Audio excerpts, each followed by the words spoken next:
السلام علیکم ورحمۃ اللہ وبرکاتہ۔ آج ہم بات کریں گے 3 مسجدوں کے بارے میں۔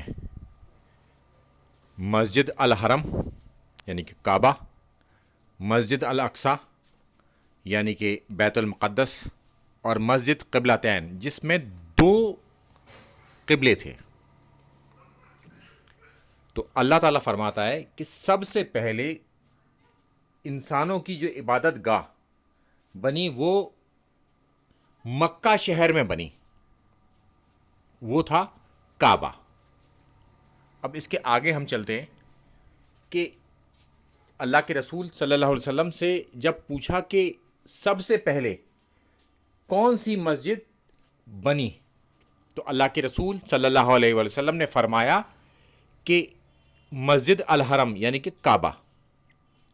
پھر پوچھا کہ اس کے بعد، تو انہوں نے بتایا مسجد الاقصی یعنی کہ بیت المقدس، اور ان سے پھر دریافت کیا کہ ان دونوں کے بیچ میں کتنا عرصہ ہے، کیا فرق ہے؟ تو اللہ کے رسول صلی اللہ علیہ وسلم نے فرمایا 40 سال۔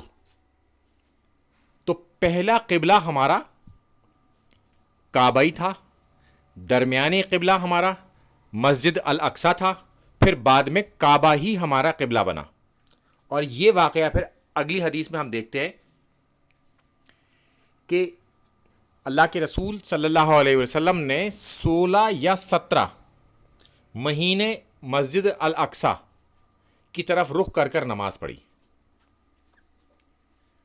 اور مگر وہ دل سے یہ چاہتے تھے کہ بیت اللہ یعنی کہ کعبہ کی طرف ہم رخ کر کے نماز پڑھیں، تو پھر اللہ نے ان کی اس بات کو پسند کیا اور آیت مبارکہ نازل ہوئی۔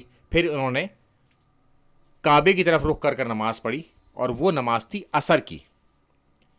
اور عصر کی نماز پڑھنے کے بعد کچھ اصحاب پھر آگے نکلے، اور مسجد مدینہ کے اندر دوسری تھی، اس جگہ وہ وہاں پر پہنچے، اور وہاں پر لوگ عصر کی نماز پڑھ رہے تھے۔ تو انہوں نے گواہی دی اس بات کی کہ اللہ کے رسول صلی اللہ علیہ وسلم نے قبلے کی طرف رخ کر کر نماز پڑھی ہے، یعنی کہ کعبے کی طرف رخ کر کر نماز پڑھی ہے۔ تو وہ لوگ اس وقت رکوع میں تھے، وہ سب کے سب پلٹ گئے۔ ان کا پہلے جو رخ تھا بیت المقدس یعنی کہ مسجد الاقصی کی طرف تھا، اور پھر بعد میں رکوع کی حالت میں ہی انہوں نے اپنا رخ مسجد الحرم یعنی کہ کعبہ کی طرف کر لیا، اور وہ بالکل الٹ ہے ایک دوسرے کے۔ یعنی کہ اگر آپ بیت المقدس کی طرف منہ کریں گے تو کعبہ آپ کے پیچھے ہو جائے گا، اور کعبے کی طرف منہ کریں گے تو بیت المقدس آپ کے پیچھے ہو جائے گا مدینہ سے۔ تو وہ پورے کے پورے رکوع کی حالت میں ہی پلٹ گئے۔ یہ تھا کہ جب اصحاب کو کسی بات کا حکم مل جاتا تھا کہ اس کام کو ایسے کرنا ہے، تو وہ امیڈیٹلی اس کام کو ویسے ہی کرتے تھے۔ تو ہمیں بھی جب کوئی بات صحیح سند کے ساتھ پہنچ جائے اور ہماری کوئی ایسی بات ہو جو قرآن و سنت سے ٹکرا رہی، تو ہمیں اس بات کو چھوڑ دینا چاہیے۔ ہمیں اس معاملے میں اصحاب کی طرف دیکھنا چاہیے کہ وہ کس طریقے سے چیزوں سے رجوع کرتے تھے، رک جاتے تھے، اور دوران نماز میں ہی رکوع کی حالت میں وہ پلٹ گئے۔ پھر انہوں نے یہ پوچھا کہ ان لوگوں کے بارے میں کیا ہوگا کہ جنہوں نے یعنی کہ جو لوگ فوت ہو گئے، ان کا انتقال ہو گیا، اور وہ لوگ مسجد الاقصی کی طرف ہی یعنی کہ بیت المقدس کی طرف رخ کر کر نماز پڑھتے تھے، اسے اس کی طرف۔ تو اللہ تعالیٰ نے فرمایا کہ اللہ تعالیٰ کسی پر ظلم نہیں کرتا، کسی کی عبادت کو ضائع نہیں ہونے دیتا۔ تو وہ بھی اللہ کا ہی حکم تھا، اور یہ بھی اللہ کا ہی حکم ہے۔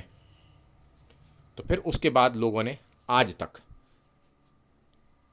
مسجد الحرم یعنی کہ کعبے کی طرف رخ کر کر نماز پڑھی۔ تو اس بات سے بس یہ ایکسپلینیشن میں کرنا چاہتا ہوں کہ پہلا قبلہ بھی ہمارا کعبہ ہی تھا، اور آخری قبلہ بھی ہمارا کعبہ ہی ہے، درمیانی قبلہ جو ہے بیت المقدس ہے۔ السلام علیکم ورحمۃ اللہ وبرکاتہ۔